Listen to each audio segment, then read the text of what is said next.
Welcome to Ultimate Wine and Food. Today we're at Hilliard Bruce in the Santa Rita Hills. I want to introduce a few important people. We have John Hilliard. Thank you. And his beautiful wife, Christine Bruce. Today we have 3 wines we're going to be tasting and drinking with you. The first is going to be the Hilliard Bruce 2011 Chardonnay from Santa Rita Hills. A beautiful light color, not that heavy, deep caramel color that sometimes you get on over oak Chardonnays. A beautiful nose, very clean, minerality. John's gonna have a little sip with me. Yeah. Cheers. Cheers. The 2011 in California, in general, was more of a tougher year. It wasn't a really warm year. So the wines have this wonderful food-pleasing acid that really is kind of the backbone of these wines. The fruit's there, but really acid-driven, wonderful with food, a perfect wine with the Ultimate Wine and Food program. Every single wine that we've made off this property seemed to have a great aroma. And it's kind of a trademark that if you sniff your glass, you will get just something beautiful that you want to return to over and over again. You almost don't need to drink the wine, you can just smell it to death. Right.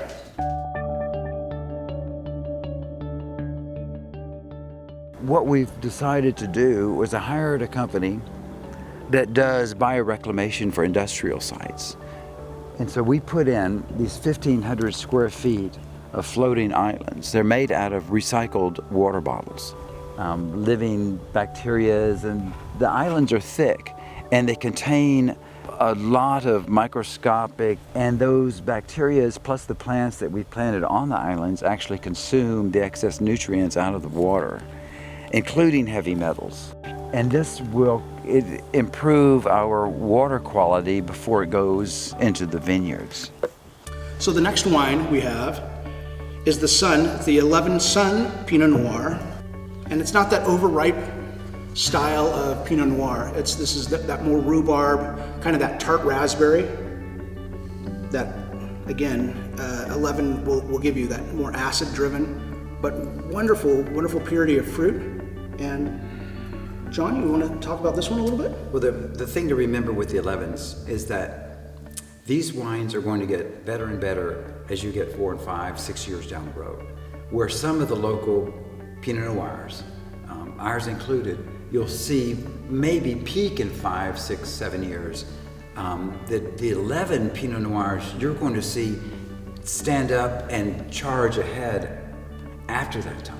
Absolutely. So these you can stick, you actually buy an extra case, stick it in the cellar, and you will be really happy that you did that. I think so too. Whereas if you stick one of the more warm year Pinot Noirs in the cellar and you wait 15 years, I don't want to surprise you, but you might be very disappointed that you waited.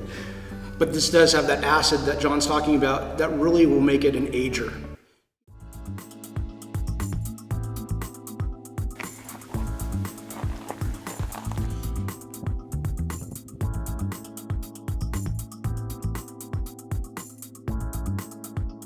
I mean, notice how every single one of these shoots has been tied vertically.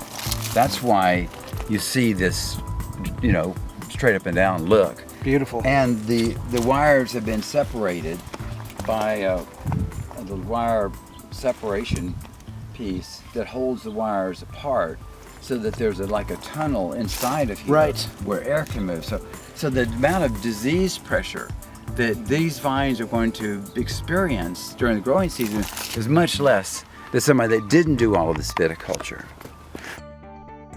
And the final wine that we're tasting is the Moon Vineyard from 2010. 10 is a little bit of a warmer year, and so you get a little more of a bigger fruit expression in the nose. Yeah, this is a big wine. This is the wine that I usually drink with my favorite thing, which is a tomato-based seafood soup with lots of garlic bread. Right?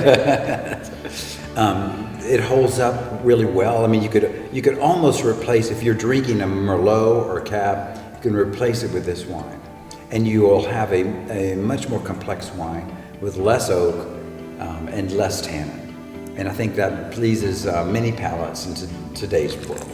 it's just a complete glass, very well balanced, very well made wine, but a bigger fruit, like John was saying.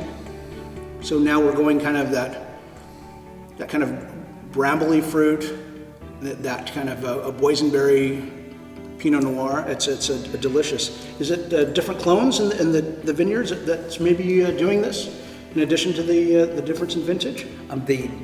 This is the moon bottling, and the moon bottling has predominantly more of our moon vineyard, and that is 66777 on a selection Oppenheimer rootstock. So you've got some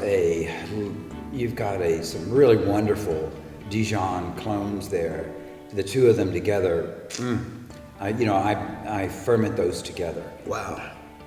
And so this is predominantly 66777 from the Moon Vineyard. A wonderful smoke in this as well that I absolutely love. If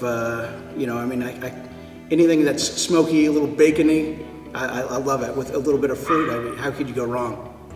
So thank you for joining us today at Hilliard Bruce. You can find Hilliard Bruce online at hilliardbruce.com. Hopefully soon we'll be at your favorite wine shop here in Santa Barbara, because the wines are absolutely breathtaking. Cheers.